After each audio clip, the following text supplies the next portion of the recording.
Okay, Bismillahirrahmanirrahim. We continue from our classes now because at 4 a.m. usually the internet cuts off. But sometimes it comes back on in half an hour. Today it came back on in 10 minutes, so not so bad. But every day at 4 a.m. exactly the internet cuts off. And 4 a.m. here in Tarim. But I actually want to continue the class. So whoever's here is here lah, inshallah. Tamam. So we were speaking about the khutbah, like, of Abu Talib, uncle of Rasulullah sallallahu alayhi wasallam. Right. So from the khutbah of Abu Talib, it's not this page. Okay, I keep losing the page. Tamam. Right, so from the khutbah of Abu Talib at the bottom, right, of this page, so he begins by saying, Alhamdulillahi alladhi ja'alana min zurriyati Ibrahim wa zara'in Isma'il. And so he praised Allah subhanahu wa ta'ala, the one who has made us of the descendants of Nabi Ibrahim, right, and the offspring of Nabi Ismail alayhi salam, right, and of those that came from Ma'ad, right. Ma'ad is the one of the ancestors of Rasulullah sallallahu alayhi wasallam, and also came from Mudar, right. Mudar, of the branches of Mudar, also of the ancestors of Rasulullah sallallahu alaihi wasallam, right? And have made us of the custodians of the house, and the custodians of the Kaaba, Baitihi subhanahu wa ta'ala, of the custodians of the Kaaba. So Abu Talib, right, he begins by praising Allah subhanahu wa ta'ala. And just how we were mentioning, that it is not mustahil, it is not impossible, right, that the people of the time, right, they were very much there were a number of them, right, who were monotheists, right, because they came from Nabi Ibrahim alayhi salam. So it is in their family, or it is in their ancestry, prophethood. And Nabi Ibrahim alayhi salam is their, that all of them would trace back to Nabi Ibrahim alayhi salam. And also we mentioned that there were of the ancestors of Rasulullah who met through the time, of different prophets. And in fact, it has been narrated that some of his ancestors even fought jihad fi sabilillah. They fought, in the way of Allah subhanahu wa ta'ala, together with other prophets. And Nabi Dawood, when he had the army, some of the ancestors of Rasulullah joined that army. Right? So it's not, far-fetched at all, right, that amongst his and that all of his ancestors, right, were people who were monotheists, right. In fact, in the hadith, he said, I went through a sajidin, right, I went through those who made sujud, right, to the one true creator subhanahu wa ta'ala, right. Mutakafilin bisha'nihi, right, meaning that those who those who have been obliged, to take on the matters of Allah subhanahu wa ta'ala with regards to the house, to the Kaaba. So he begins by praising Allah subhanahu wa ta'ala, and recognizing the ni'mah, recognizing the blessing that Allah subhanahu wa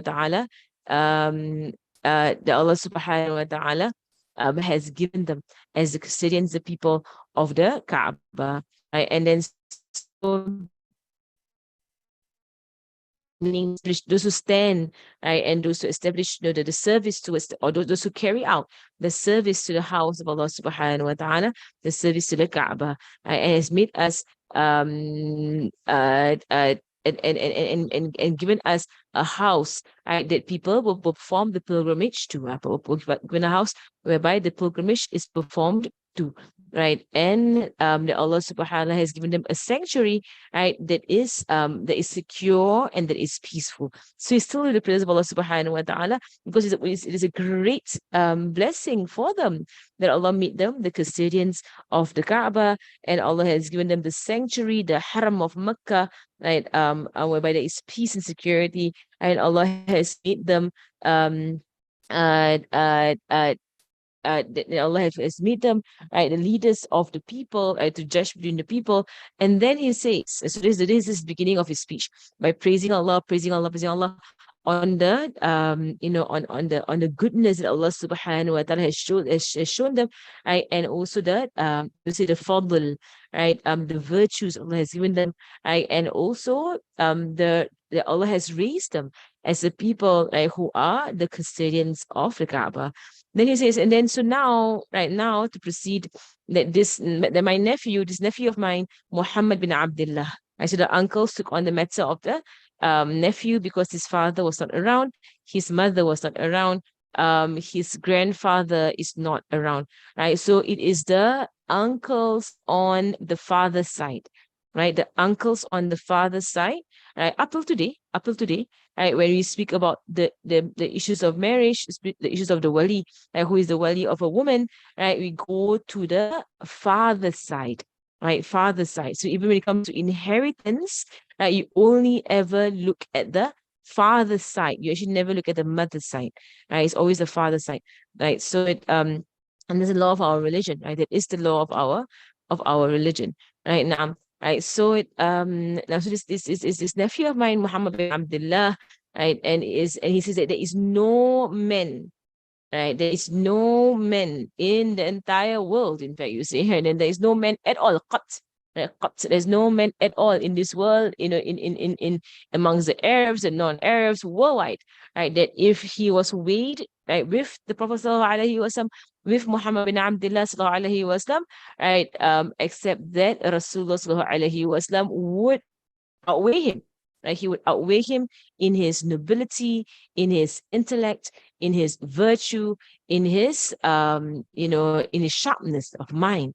Right? Sallallahu alaihi wasallam. Right? There is no man, right, who is weighed next to Rasulullah in his worth, except that Rasulullah, right, will definitely outweigh him by far, right, in nobility, in intellect, in virtue, and in sharpness of mind, right? And that and even though he has very little wealth, so he wasn't, but wealth shows nothing about the worth of a person. Wealth shows nothing, because if wealth were to show something, then Fir'aun would be the best of people, right? But Fir'aun is the worst of people, even though of the great wealth that he had.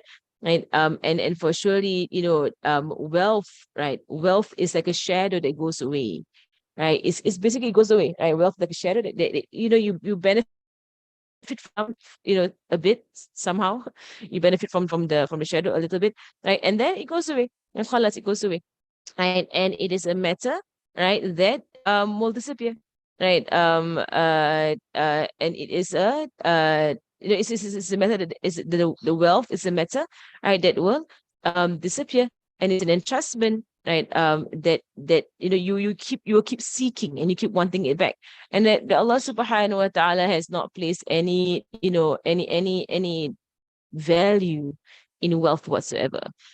And by Allah subhanahu wa ta'ala, right, he is so wahuwa wallahi, and so him, the Prophet sallallahu alaihi wasallam, Muhammad bin Abdullah. This is before revelation, so of course he's referring to Rasulullah as a person and not as a prophet. So, and he, by Allah, he, right, after having said that he is the greatest of men in his nobility and his intellect and his virtue and his sharpness of mind, right, that after saying all that, right, we will say that he has a great matter, right? وله بعد هذا له نبأ عظيم. Right? He has a great matter, a great destiny, like coming up for him, right? There's a glorious matter, right, that is coming up for him.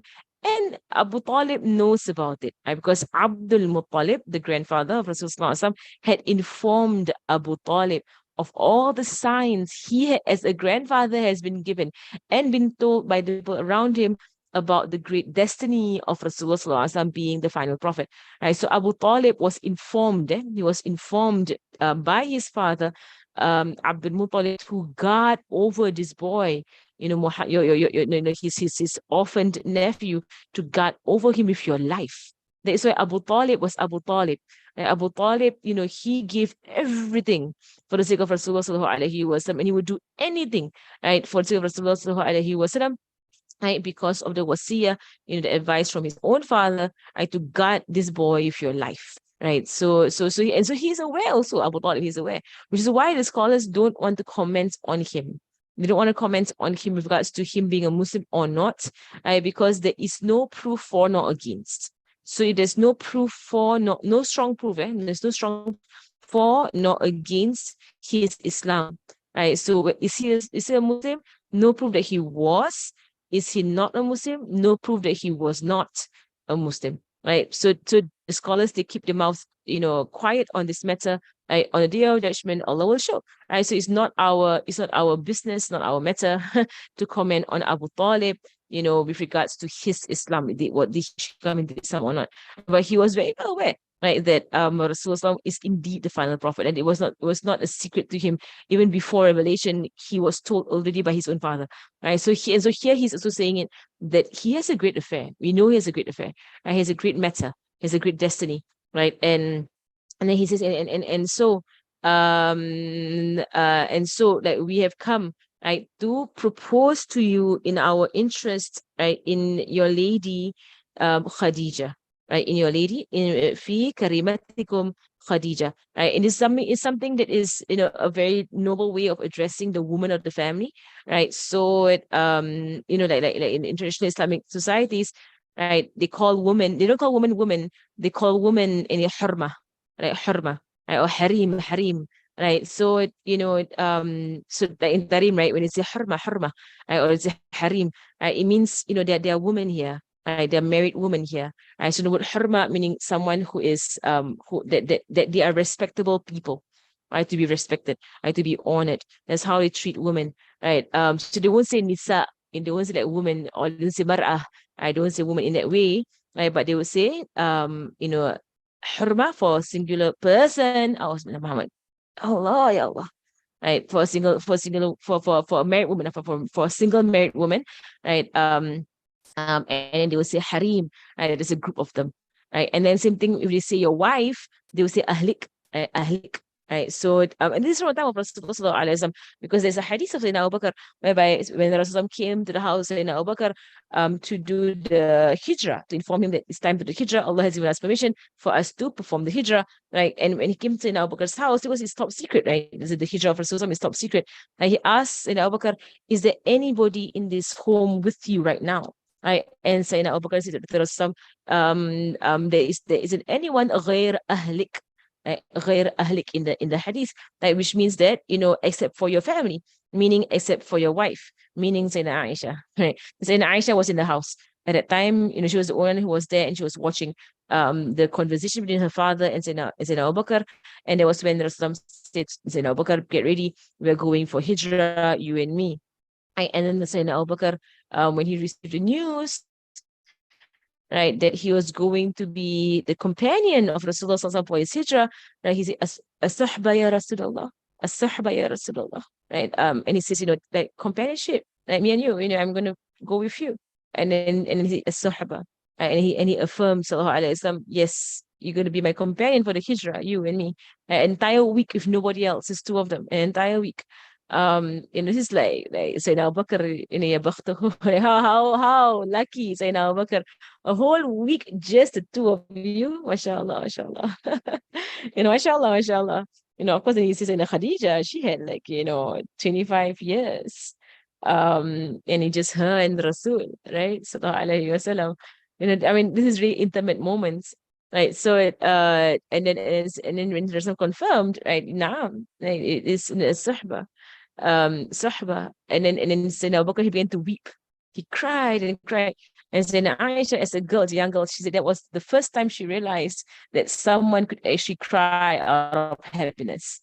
She never realized that, because I think she was 8 at the time, 8 years old, right? So now, and she was 8 years old at it, right? And so she had I mean, you remember, you look at our kids, right? Most kids, they don't realize that you cry out of happiness. And I mean, it takes maturity to realize that, right? That you actually cry out of happiness. Right? Our kids only know how to cry out of sadness or anger or frustration. Right? It takes a bit of maturity to be able to cry out of happiness. Right? But she said that there was a time when she realized that people actually cry out of happiness. And she saw her father crying, right, out of joy of being the companion of Rasulullah for the hijrah. So anyway, the word ahli in this narration, it said ila ahlik, right, except for your family, right, meaning your wife, right? It's except for your wife, right? So when like in the Arab world, when they say kaifa ahlik, right, that means how's your wife, right? How's your wife? right? That's what they mean. Okay, that's what they mean. They don't actually mean family. They actually just mean wife. Right? But it's a very noble way of speaking instead of saying the word wife. A very noble way of speaking and very honorable way of speaking, saying ahlik, right? Your family. And then if they want to speak about the woman in your family who are not you're not your wife, right? They will say karima, karimatik, right? So I think there was once, oh, Masina Muhammad, ya Allah, kucing. There was once, I think my brother gave a talk at the Maulid, and he was telling a story, between me and him, myself and him, right? A conversation between me and him that happened some years ago. So he was narrating that story, the Maulids, right? And the translator would translate every time he said, so my sister said to me, and my sister texted me, and my sister, so he kept saying, he didn't say my name, right? And it is a form of shyness, right? To actually, not just say the name. So seeing that answer, we use the word karima. Right? She translated would say karimati instead of saying ukhti, instead of saying sister, I would say karima. Right? So a noble lady. Right? So fi karimatikum, right? In your noble lady. Right? So meaning a relation of yours, right, from amongst the women, Khadijah. Right? And here is specific, right, to mention Khadijah in the matter of marriage. In the matter of marriage, there cannot be any ambiguity of who you are proposing to. Right? So, matter of marriage, try to actually say the name of the individual clearly, right? That is necessary, right? And so he has spent, right, for her, of the mahar, right, sadaqah, the amount of money, of what you can pay immediately, right? Or what we can delay the payment of, right? So an amount of money he has given her, right? And here is the amount, right? So it is 12. They call it awqiyah, right? So right, so basically they just show Masina Muhammad, Allah, right? So they show the amount of dirham, right, that he paid for Sayyidah Aisha, is Sayyidah Khadijah, right? So one awqiyah, right, 40 dirhaman, right? So it's 40 dirhams, right? And one nash, right? Our niche is 20 dirhams, right? So this is how the way of currency, right? So you give 12 times 40, right? Plus 20. This is the amount of dirhams he gave for Sayyidah Khadija, right? And أواقي والنشف من ذهب كما قال المحب الطبري, right? So basically this was the amount of money that he gave, right? So the total amount of money, right, will come up to be 480 dirhams. Gave 480 dirhams, but this was the amount of currency they used to use in that time. Allah. Tamam. Naam. Naam. Okay. And it was said that nah. So there's a difference of opinion with regards to how much he paid with regards to her mahar. He paid her mahar. Okay. Right. So it is so it said that Allah.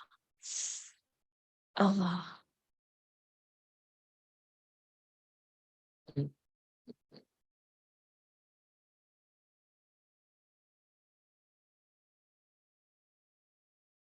Okay, so it's basically some discussion here about the mahar of Sayyidah Khadija, right? So it's also possible that someone else pay for the, so in a marriage, right, in regards to the mahar, right? The mahar can be paid by anyone, technically, right? So as long as the mahar is paid, right? So if someone in the family wants to pay for the mahar, it's up to them. If they want to pay for the mahar, it doesn't have to be the wealth of the husband himself, right, to pay for the mahar.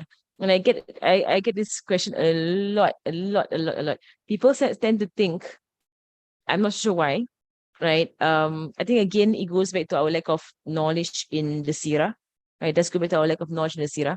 People tend to think, right, that you're not allowed as a wife, you're not allowed as a wife um to support your husband.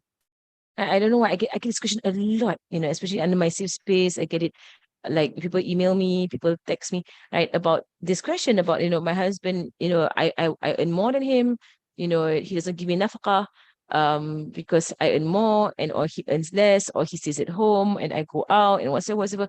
Is it haram on him that he does not give me nafaqah, or no, and while I support him and the family? Right, subhanallah, subhanallah. Look at the story of Sayyidah Khadijah and Rasulullah sallallahu alaihi wasallam. Right, nafqa is made compulsory on the man, right? But it doesn't make it haram if he does not give it, if the woman has the rida, right? If the woman has full, Sayyidina Muhammad, right? If the woman has full contentment, right? That she, supports the family while he stays at home and looks at the children, or if she has full contentment to help in the finances of the family, then that is sadaqah for her, right? That is charity on her account, right? So it's not like he has to give her, nafaqah, like wajib on him to give her nafaqah if has rida.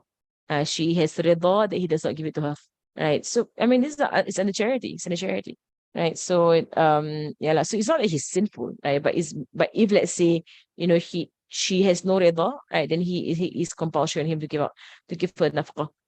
And I had a question once also from someone, um, that all these questions do disturb me. I get very bothered by these questions. Um, um, like, in a sense, bothered in a way that, like we've not done enough to bring the seerah of our Prophet ﷺ to the people. Like I just feel the shortcoming, right, in the self. Like, someone was texting me, on one of my social media. I'm not on my social media, by the way. It's not me, it's an admin. Right. But I do get the messages, right, sent through. Right. So it's best that if you have anything personal to talk to me about, go to my safe space. My safe space is a platform where you can go and talk about specific things. So anyway, this person was saying that she earns more than her husband. First and foremost, she earns more than her husband. And this is our lessons from Sayyidah Khadijah, right? From Sayyidah Khadijah. She earns more than her husband, and she spends on the family, she spends on their trips, she spends on herself, she buys her own clothes, she buys her own, stuff, right? And it's all well and good. Right? But she seemed to be disgruntled, upset, right, that he's not pampering her, and he's not buying for her jewelry, or he's not buying for her clothing and her bags and her stuff, because he earns less, right? And she just feels this disgruntlement by when she compares to her friends, right, or women around her, whose husbands pamper them, and buy for them all kinds of things. And I'm like, subhanallah, subhanallah. Where are we from Sayyidah Khadijah? Where are we from Sayyidah Khadijah? You won't hear a word or a breath or a whisper of from her saying, he never spent on me, he never bought for me stuff, he never pampered me. Where are we from Sayyidah Khadijah? Mashallah, where are we from Sayyidah Khadijah? You should even be, as a Muslimah, right? Don't even have that come to your mind. Is dunya? It is dunya, right? Don't like, oh, I wish my husband would pamper me more. You say, oh, I wish, that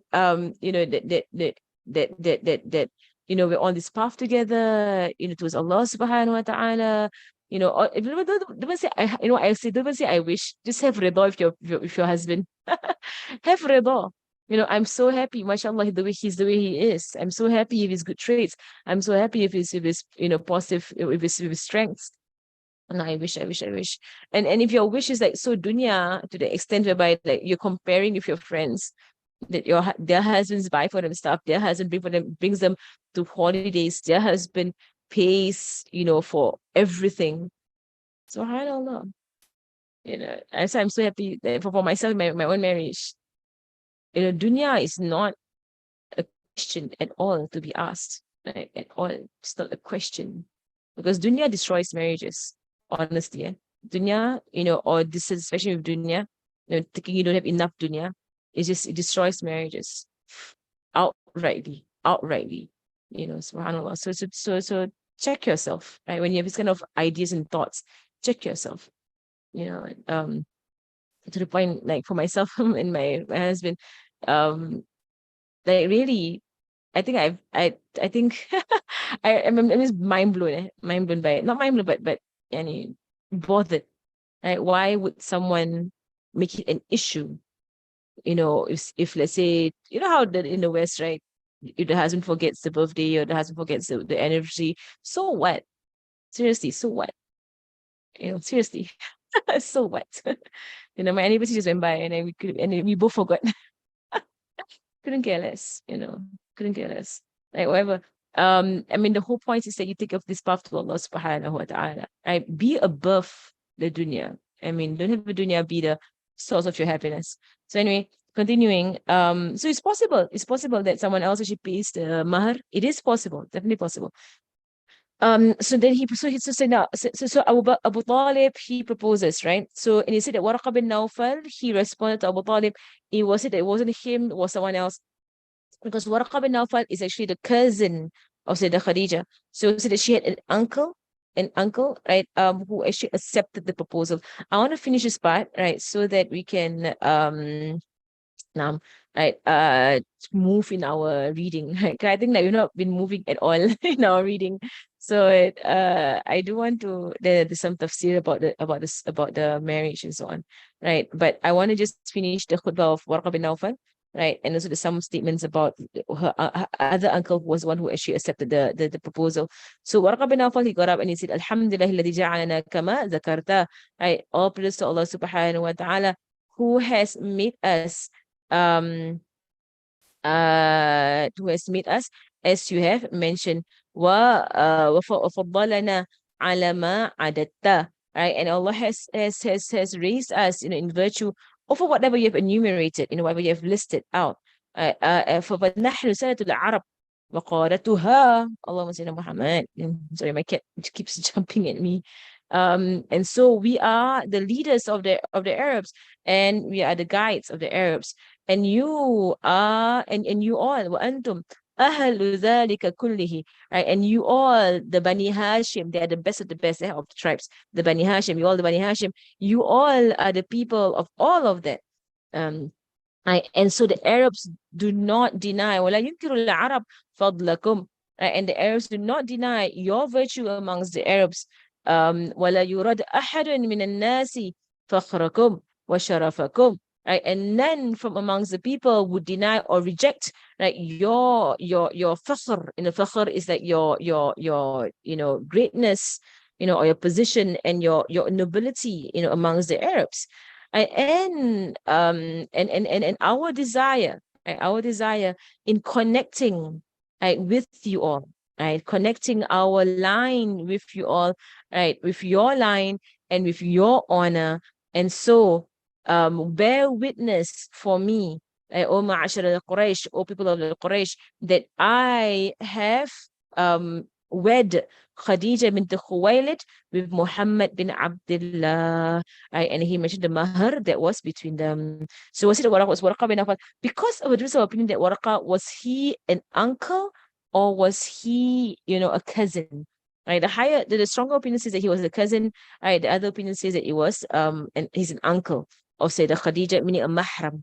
Right, so Allahu alam, of who is Waraqa bin Nawfal. Right, but there are two opinions. So one opinion says that he was a cousin, and the opinion who is Nawfal, right, and then and the other opinion says that he is an uncle, right, of Sayyidah Khadijah.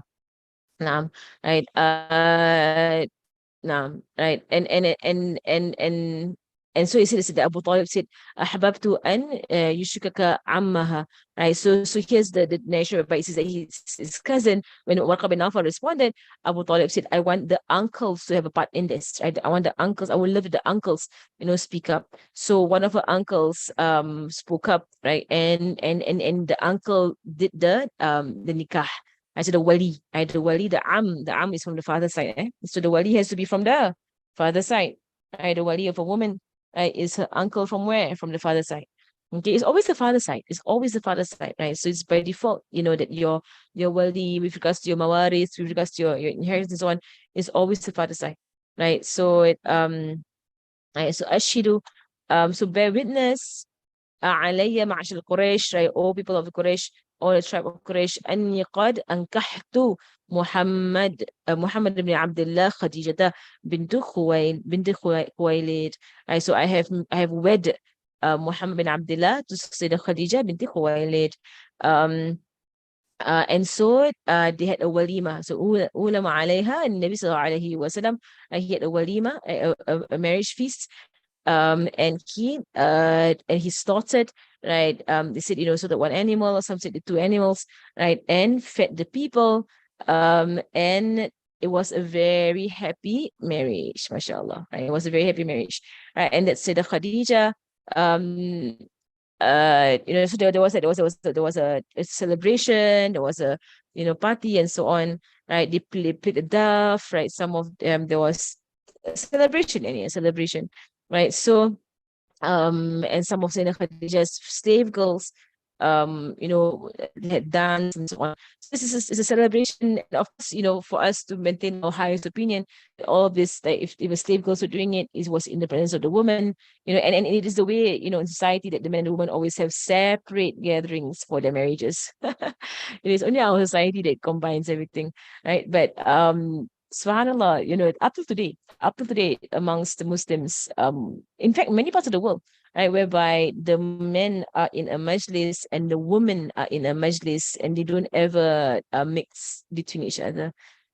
Alhamdulillah. Naam. And Abu Talib was very happy about it, and he said, Alhamdulillah, الذي أذهب عنا الكرب ودفع عنا الغموم. Right. And say, all praise to Allah subhanahu wa ta'ala, who has removed from us all worry and removed from us all anxiety. Right. And the people of Makkah was so happy by this marriage, by this very blessed marriage with Sayyidina Khadijah and Rasulullah sallallahu alaihi wasallam. Right, to the point that they were singing, right, about this marriage. They were making songs and poetry about this marriage out of their happiness, and admiration, right? And here he quotes some of the nasheeds, right, that was sung, for Sayyidah Khadijah, right, and Rasulullah sallallahu alaihi wasallam. So I won't go into the nasheeds, right, but I will stop here, inshallah. So now we know we are here, okay? We're in the nasheeds. So I think on the Google Docs, the Google Slides, just put what page is this? Right. Now page 70. Okay, so page 70, we stopped at the nasheeds, because otherwise I keep going back and we're not moving in the book. Right. So inshallah, we are kind of like a quarter way through the book. Alhamdulillah. Okay, so inshallah, we will continue from there the next lesson. So it's during the Ihda Ashariya. I wanted to share yesterday. Let's see now. As yesterday, so the Ihda Ashariya is actually done on the 11th of the month, right? The 11th of the month. That is the original, Ihda Ashariya. And actually, if you heard Muniba's lessons that we've been trying to play, right? She does mention that, how the Ihda Ashariya came about, right? And it was the Khadijah herself, right? Who told Habib Ahmed al-Mihdar to write, a hadra for her and to sing it on the 11th of every month, right? So the 11th of every month is when she passed away, on the 11th of Ramadan. So they would sing it on the 11th of every month, right? But in because the men would do it on the 11th, it tends to be that the women, they do it on the 10th, because they don't want to clash with the men. But in society, there's no clash between men and women, right? We do it on the 11th, right? So to honor the request of Sayyidah Khadijah, that is on the 11th. So you all had yesterday on the 11th, right? So yesterday, right, there were a lot of majalis in Tarim it's a 10th, after Asr it's still 10th, right? And I was thinking to myself, because I think there were 3 majlis going on, right? There was one, my neighbor near my house, the Mihdar family near my house. I like to go to them because it's just nearby. and I just have a lot of work piled up for myself. So sometimes I would just go to them, Nur al-Mihdar, her name, and I would just attend with her. And it's all locals. The masjid is all locals. It's near my house. Then they have like a Westerners. The Westerners have their own majalis, and then Hababa Huda, she has it at her school. Right, so like the main places where you'll have the majlis, of Al-Ihda Ashariya, the 11th of every month, right? But yesterday it's on the shady spot. Yesterday I was like thinking to myself, so much work to do, I have so much many things piled up on me. So I had to like, make a decision, to go for a majlis, or stay home and do my work and actually finish up, what my deadlines. Right. So okay, so I decided, for myself, that okay, lah, khalas, just stay home. Right. Tomorrow they're having the Ihdashira on Zoom. You can attend that one. Right? So saying to myself that, so I have to, it's more important that I finish of some work. So I didn't go for the majlis, but I felt so like, so off that I didn't go for the majlis, because I had to finish some work. Right. So but then mashallah, yesterday when I went at night I went to my class in Hava Mariam in one of the schools here. She has a Tuesday night class, right? And this as I should have seen this coming, right? But Hava Mariam, she did her class and then she did the Hadra Hada Ashariya, mashallah. Right. So she made them sing it, right? The Hada Ashar last night. Right? So I was so happy because like when you are rushing for time, this is what I was thinking to myself. When I'm rushing for time, right? I just want to go for one majlis. Right. So if I had gone for the Asar time, I wouldn't have gone for the night. I mean in a sense, if I went for the Asar time and I go for night time, it'd be like a double up majlis. You get what I'm saying? So I went for the same majlis twice. It's a good thing, yes, but not when you're having deadlines. When you're having deadlines, you wanna in اختصار على الواحد.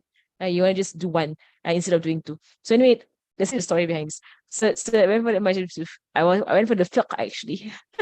So now like in Tarim, I'm for me for myself, I see that my priority is a student of knowledge, and also a teacher, right? So anywhere, right, whereby I am studying, right, or teaching, this will be my priority in how I decide where I go, right, or how I use my time, right? So I tend to push majalis, as not a priority, majalis of dhikr and hadra, right?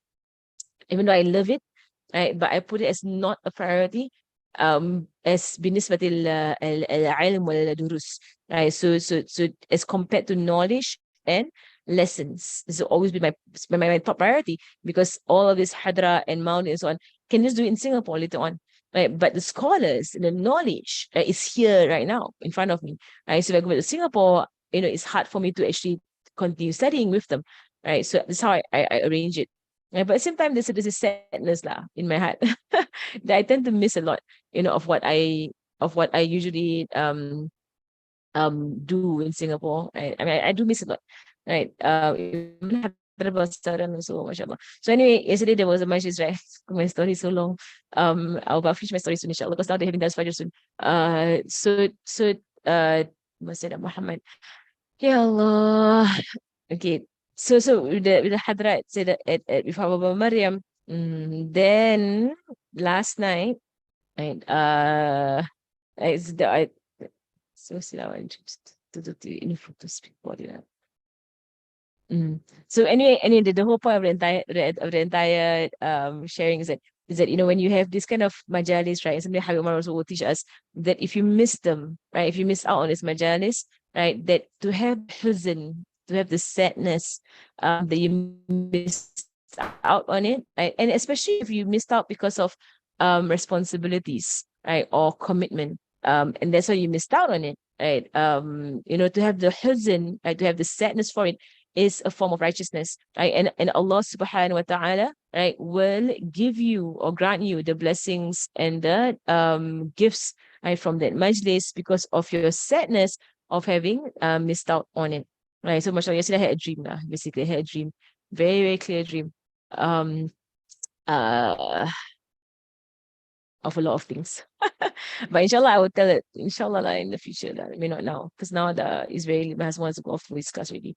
Right. So inshallah, yeah, but basically it's just that you have this hum, right? In a sense, it's this worry, or this sadness in your heart whenever you miss out on things. So at the very least, right, at the very least, show your sadness or have that sadness that I didn't go for it, I didn't hear it, I didn't listen to it, I didn't, when yesterday I was Hawa Maram's class and Hawa Maram mentioned Hawa Salma's class, on Monday evening, and I felt the sadness. I didn't go because I went for some Munibas class instead. So then like you're trying to decide which one to go. And then but then how about Mariam, which I was class, then I was thinking, oh, I didn't go. And then how about Mariam was like, see you people in ID, you all live so near, how about somebody don't go to a class? And I felt, Allah, how about Mariam is schooling us now? So we're not going for the class. But we went to some Munibas class, that's why we were not there. But I usually go for Habba Sama. But in a sense, this is what I mean by when you miss out on things, the sign of a believer, right, and also a lover, right, when you miss out on things, right, of khair, like classes and majalis, right, you have this, right, a sadness. So like you're missing out. Okay. But not like something like, dunyawi, whereby like, oh, I didn't get, to go to this whatever gathering. Nothing dunyawi. Tamam. So inshallah, just also one more class, inshallah, hadith classes for the kids. Hadith is the stories from the hadith of Rasulullah is coming out, inshallah, soon for kids. So you put 5 and up, 5 and up will be up to whatever age you're at, 5 and above. So inshallah, you're like daily lah, inshallah. I'm trying to do it daily, inshallah, starting tomorrow, inshallah, 9:30 Singapore. Okay. Question here: how do you balance between lack of shukr and feeling sad of missing out on majalis? It's not something to be balanced. It's not something to be balanced, right? You have both. You have full shukr. I have full shukr, right? The sadness is not a sadness, it's a sadness, but in a sense, like, I wish I could have gone, that's it, full stop. Full stop. I wish I could have gone, right? I don't regret, you get it, I don't regret making my decision. So right now, I feel the sadness that I can't go for a lot of hadras. I can't. In Tarim, I can't. In Singapore, I go for way more hadras and stuff like that. But in Tarim, I can't. Right. And even in Singapore, you won't actually find me at a lot of the majalis whereby I'm not directly organizing or speaking at. And the reason being my husband does not allow for it. You don't actually find me at a lot of the majalis, if you notice. I don't know if people notice that. Unless I'm one of the organizers or a speaker. And then you find me there. Right. And mainly because my husband controls I mean, and it's not his fault also, because I teach back to back. I do teach back to back. So it's his right that when I don't have to be there, I am not there. You get it? Right. So of course, I would love to be there, but I don't regret my decision staying home. I don't regret. You get it? Okay? I don't regret. So that is how you don't forget to have shukr. So like for me yesterday, I stayed home to do my work, and I finished a lot of chapters, mashallah, of writing. And I'm happy I had that, right? But at the same time, I am not indifferent to missing out on the majlis. That's the key. You don't be indifferent towards it, right? So I'm like, I know I missed out all the 11 yesterday's Asr time. I missed all of them. But I don't regret deciding what I decided. I decided to stay home and do my writing, right? Because I don't have any other time except for that time to do it. And now Habib's not in Tarim, right? There's no Rawha, there's no classes with Habib Umar. So now is a time for me to write and do my writing. You get it? Right? So I don't actually feel sad in that way, right? But I'm not indifferent towards it. Right? So I couldn't go, but it's okay. I need to do this. This is my priority. You get it? The same thing with my husband. I know I would love to go to a lot of things right now. A lot of things I would love to go for. But I know I shouldn't be asking him about it. Like yesterday I want to go for one of the khatams of a class to Muqarrabin. But I should. And I know I had just spent my entire day up till almost Asr teaching. So if I even left the house to go for a majlis, he will allow me, but he'll be very upset. That I didn't, spend time with him the entire day until Asr, in a sense. So it's for us to weigh, and to get your priorities right. Okay. But you don't at all forget that Allah has given you a lot of greatness and goodness. Okay, that's how you can listen. I want to comment on this part. Someone says here, someone to have no rida because when Allah is plain lazy. choosy in their work and find some jobs beneath them. Well, that is their hal with Allah, isn't it? Isn't it? I mean, and I want to talk, I want to just comment on this a bit, this question the Faiza put there. You know, I heard Habib Umar mention before, right? Then when someone was saying about their husband or their family or whoever, not doing this, not doing that, right? And he said, you guard over what is on you, and they will answer to Allah on what is on them. So you don't fall short on what is on you as a Muslimah, because they are falling short on what is on them as a Muslim. You get it? So don't you let your worship, your rida, your shukr, your, performing your responsibilities to your family, you standing and doing your very best. Don't let what you do be affected by what they do. Because everyone, our interaction, our interaction is with Allah, full stop. It's with Allah.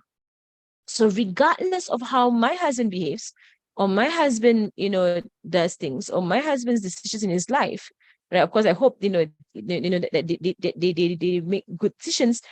My, take on life and me choosing to have shukr and me choosing rida is my worship towards Allah, and has nothing to do with my family and my husband. You get it? You get it?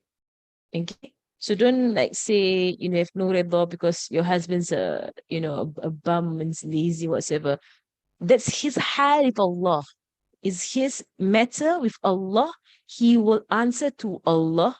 My matter with Allah is I have rida in what Allah gives me of this dunya. I don't want anymore. All right. You get it. You get it. Okay. So always see that. So someone, they'll say, he, he falls on this and that. Why should I obey him? Why should I listen to what he tells me to do? Why should I, listen to his instructions on me? And when he does not provide properly for the family, you know what? Your duty is to Allah. Allah has commanded something, you do it. Right? Allah never said, that his commandments are conditional on other people's performance of his instructions on them. Never happened, right? So your obedience to Allah subhanahu wa ta'ala is with regards to your obedience to Allah subhanahu wa ta'ala, your relationship with Allah subhanahu wa ta'ala. No? Right? It's with regards to Allah subhanahu wa ta'ala. Right? So you need to, and what Allah has commanded on you of responsibilities and what is compulsory. So I hope you all understand this. Right? So if you're doing something, it's because you're doing it in ibadah, even though it's a form of something else. Yes, correct.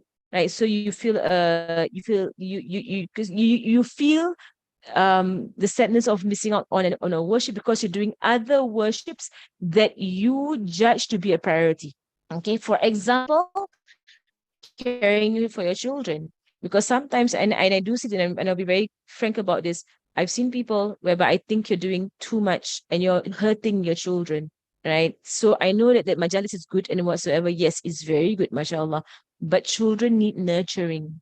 Children need nurturing. They need what suits them in their growth, right? So I've seen some of my own students, right, being overzealous. And I will say it's overzealousness. It's overzealous and not being fair on your children, right? That you're neglecting their tarbiyah, you're neglecting their nurturing because you want to go for all these other majalis. It's not, while it's good and it's khair, yes, it's good, right? But it's not address their development directly. You get it? And that is why I personally, I'm trying my best right now, try my best for school holidays to do something specific for them. So I speak at their level. So when adults come in and listen in, or teenagers or whatever, I want to address the young ones, right? To give them their rights, in tarbiyah. You get it?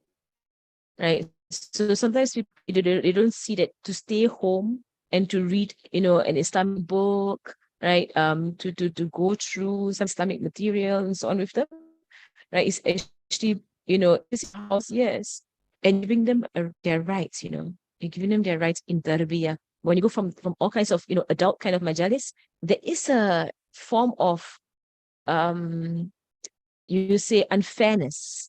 There is a form of unfairness towards the young, right? Because they get tired, they get frustrated, you don't understand, right? It's good for them, yes, to bring them to masjid, but sometimes it's too much, back to back, too much, right? Be fair on your children, okay? And also, husband is a form of worship, parents, form of worship. You need to know how to balance all these things. Right, another question here. If my husband is not in the same path of me, knowledge, he never attends any class, even though I try to ask him to, I feel wrong if I attend while he's with me, Zungas at night when he is there. Okay, for myself, I have the same story. So for me, I really weigh stuff. I really weigh with my husband. Like right now, to be frank, I love going to the Zahra for the Gurda on Friday mornings. I love going to the Zahra for the Maulid for Thursday nights.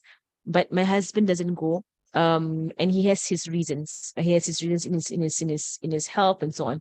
So since I came here, I've not gone. I have my Maulid at home. So every Thursday night, I stay home. I have no kids, right? But I stay home. Why? My husband's here at home. So I actually tune into the Maulid from my house, and I don't go to the Zahra anymore. Right? Even though I love going there. But technically going there, right? They're just sharing the radio anyway, the Zahra, right? The same way as staying home and hearing my radio. And I weigh it as it's better for me to stay and be in his company. It's not something new. In the past, it used to be also 10 years ago here. I will go with Darul Zahra Maulid, and he will stay home. He won't go for Darul Mustafa, he will stay home. And then he'll pick me up and bring me home. I always home by myself. Right. I'm seeing that it is afdal. It is more virtuous for me to stay home. Right. So it's not a laziness on my part. I want to go. My nafs wants to go. My nafs wants to go to the Zahra. I would love to go to the Zahra, to the Musalla. This time around, I've spent so much less, so much, so much less time in the Zahra I used to in the past. I will be in the Zahra all the time in the past. So now when I look back in my time, I was not fair to my husband in my kind of like obsession in always going to the Zahra. Right. But now I hope it's a maturity, I don't know, in understanding the religion. I'm staying home. I'm not going for Singapore, except when I bring guests. Then I bring them. I've not gone. I love going there. But now I stay home and I sing the Burda with my husband. We should do it together, me and my husband. Right. And it's our bonding time. Right. So it's hard, lah. It's hard. So like Wednesdays now, I want to go to Hababa Noor's class, but he's home, So I kind of don't go because he's home. I don't go for a lot of things because he's around me, right? And even for classes online, even though I know he's okay with it, he's actually okay with it, right? But I know it makes him happier that I spend the time with him. So you really gotta weigh this. You gotta weigh. If you know he appreciates you spending time with him, then you spend time with him, right? And you put the colors aside, especially if it's recorded. You can always go with the recording, and there is barakah in that, right? But one thing I would really urge people, a lot of women, especially in their, their zealousness, in seeking knowledge, they tend to push aside the rights of the husband. Okay, I should be aware of this, and I only, think that all of this is mentioned right now by the barakah of Sayyidah Khadijah. Okay, by the barakah of Sayyidah Khadijah, because she is, the perfect wife. She's the perfect wife.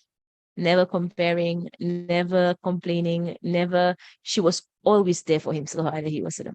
Always there for him.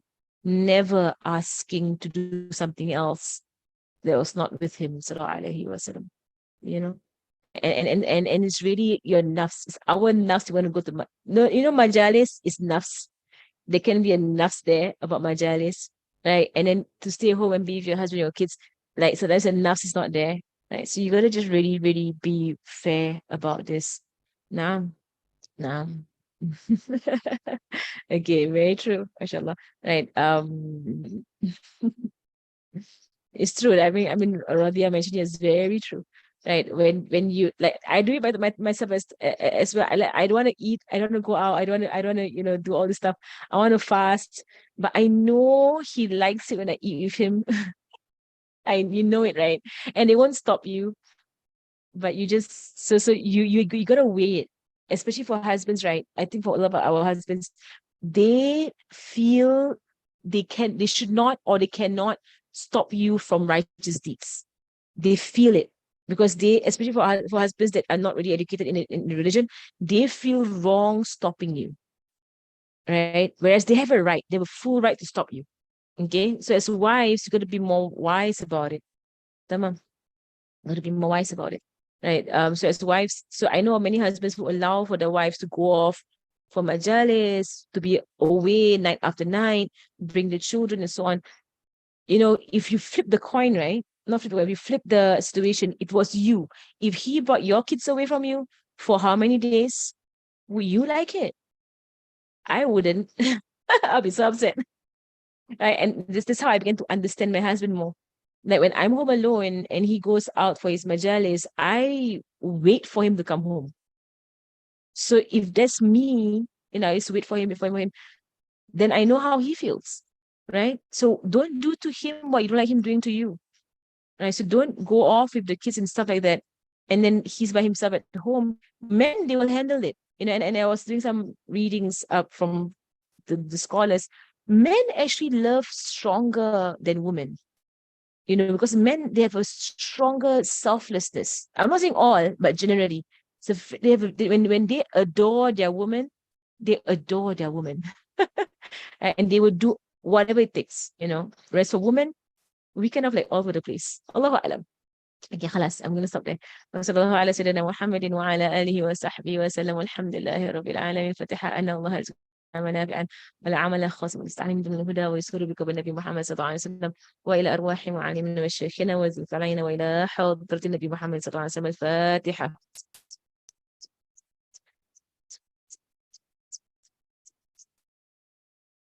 I really honestly think this entire conversation today is from the madad of Sayyidah Khadijah. From yesterday's Majlis with Abba Maryam was so strong. The Majlis with Abba Maryam yesterday at Mahad Rushd was so strong. You could really feel Sayyidah Khadijah was there. And then I dreamt later on, she's there. And then and I really feel that, because usually whenever my internet cuts off at 4 a.m., I close my computer, I do my own ibadah. But today I was like, you know what? I'm gonna wait it out. I'm gonna wait out the internet to get back to you guys. Right? Because I think there's this full madad going on from Sayyidah Khadijah. And I think she wants this to be said to all of us women. Hear this loud and clear. Right? Give your husband their rights. They will not ask for it. You gotta think to yourself, right? What is right, what is wrong, right? With regards to your husband. Okay, inshallah, tomorrow students is 9:30 a.m. right? So that would be 4:30 tarim nam, right? Inshallah. Okay, I'll send out the posters inshallah soon.